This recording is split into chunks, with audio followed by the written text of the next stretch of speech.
Hi, this is part 5 of lecture 6.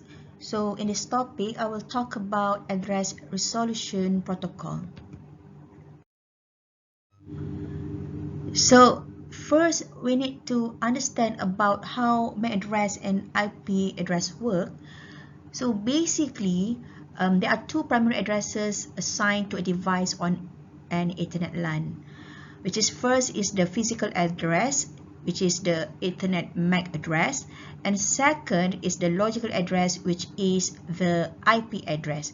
So as we know, the physical address operates on layer 2, while the logical address operates on layer 3, which is the network layer. So what happened, or how both of these address operates when the destination host or the receiver is on the same network with the original source. So look at the diagram here. This is the example where PCA sends an IP packet to the file server on the same network. So we can see here the layer 2 Ethernet frame will contain the destination MAC address and the source MAC address on their L2 or layer 2 Ethernet header. So we know that when a frame is sent, it also in the field, the frame or the Ethernet frame field, it also contains the data part. So the data part is actually the encapsulated information from the upper layer. So in this case, we know that inside the data field in the Ethernet frame, it contains the layer 3 IP packet information, which is the source IP address and also the destination IP address. So basically, when an original source or the sender sends an Ethernet frame to the final destination, so basically this is how both physical address and logical address works within different layer in the OSM model. So now what happened, or how MAC address and IP address operates when the destination is on the remote network. So when the destination IP address is on a remote network, so the destination MAC address will be the address of the host default gateway. So you can see here in the diagram, we'll see host A is the original source, which is the IP is 192.68.1.110. And the file server, which sits on a remote network, have an IP address 172.16.1.99. So you can see that both of the sender and the destination sits on different network. So essentially, in the figure, we can see that PCA is sending an IP packet to the server on a remote network. So the destination IP address will be the IP address of the file server.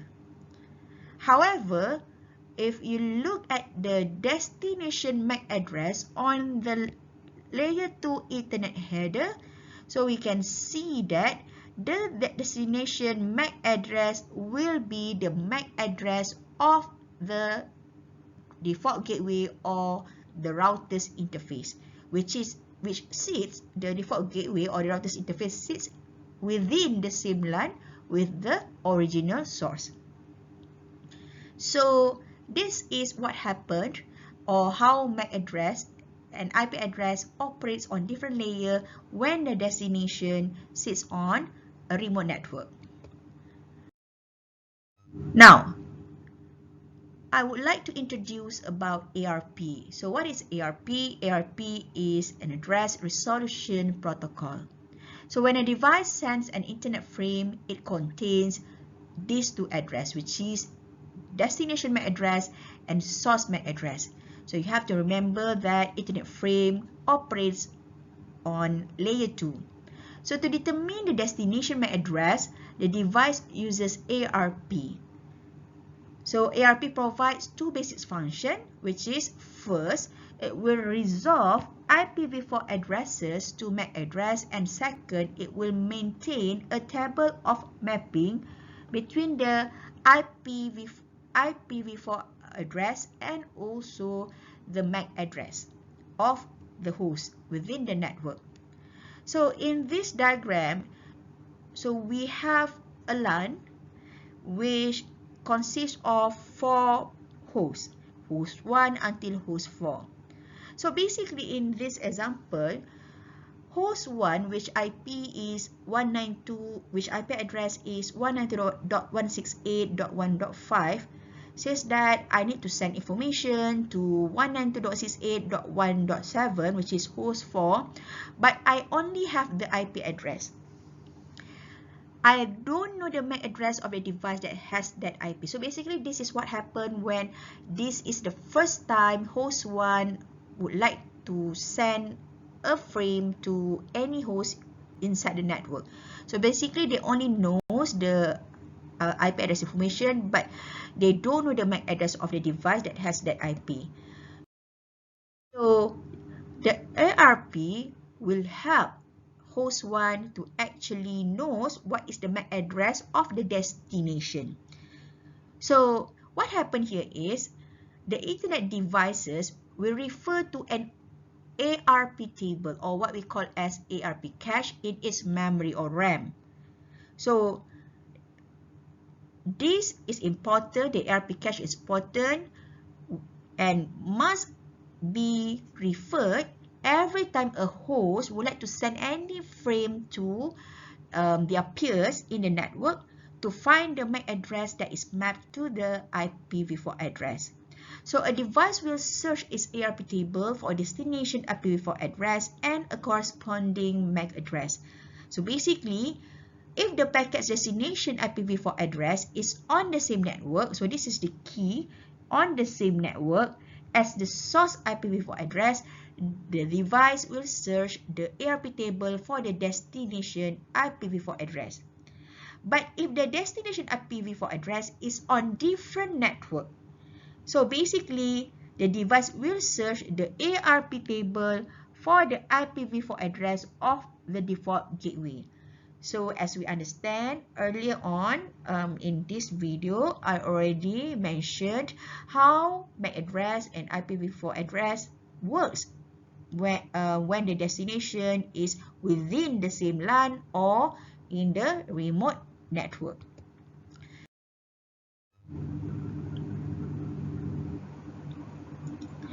So the ARP consists of ARP requests and also an ARP replies.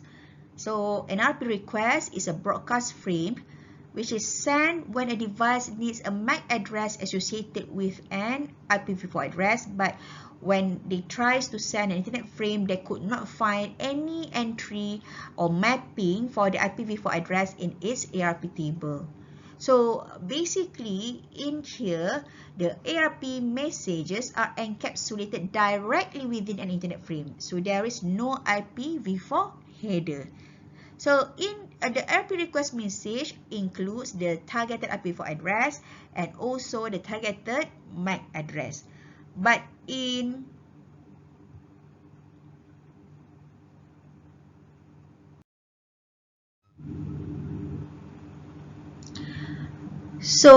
ARP reply, only the device with an IPv4 address associated with the target IPv4 address in the ARP request will respond with an ARP reply. So basically, during the ARP request, the sender will send or will broadcast the ARP request to all of the hosts, but when only the host with the targeted IPv4 address in the ARP request can respond with an ARP reply.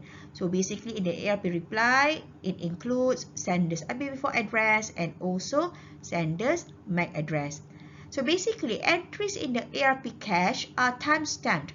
So if a device does not receive a frame from a particular device by the time the timestamp expires, so the entry for this device is removed from the ARP table.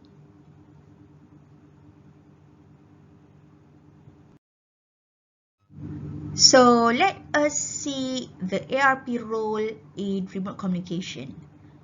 So when a host creates a packet for a destination, it will compare the destination IPv4 address with its own IPv4 address to determine if the two IPv4 addresses are located on the same layer 3 network.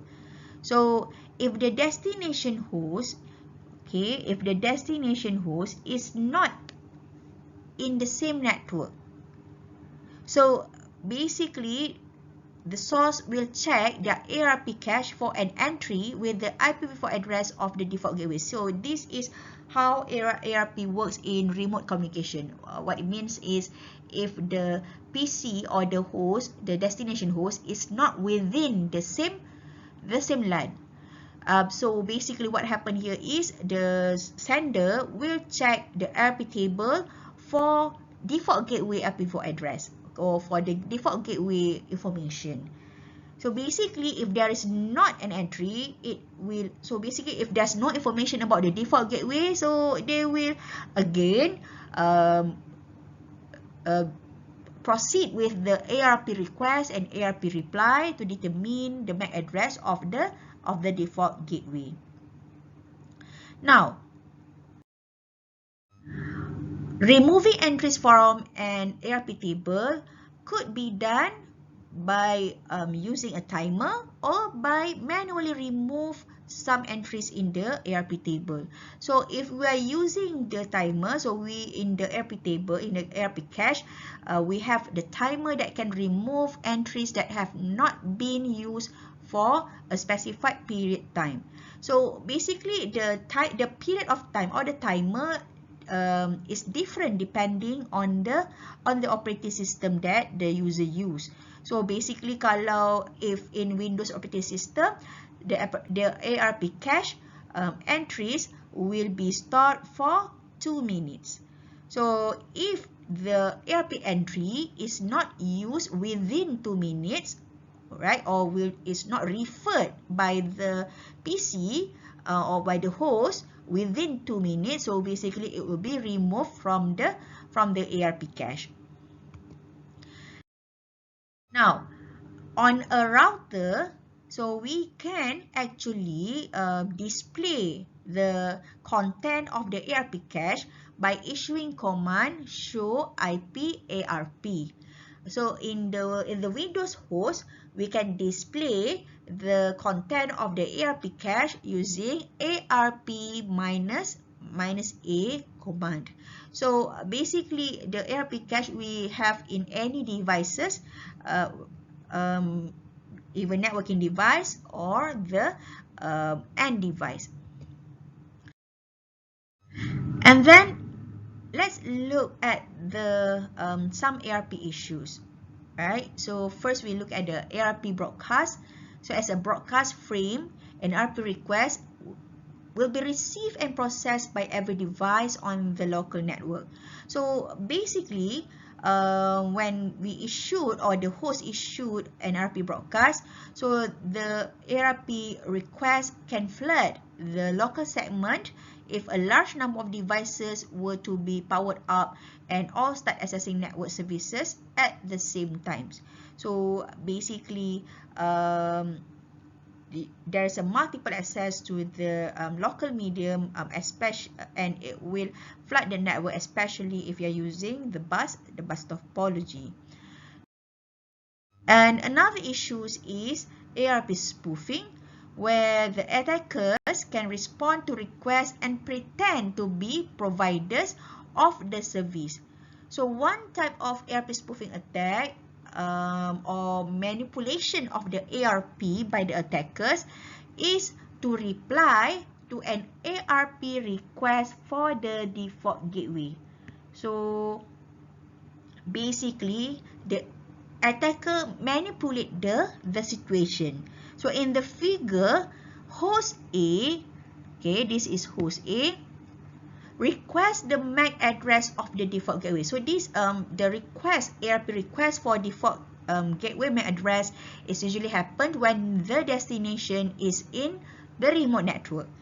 So here the attacker, right, pretend to be the default gateway. So the attacker send an ARP reply and pretend to be the default gateway.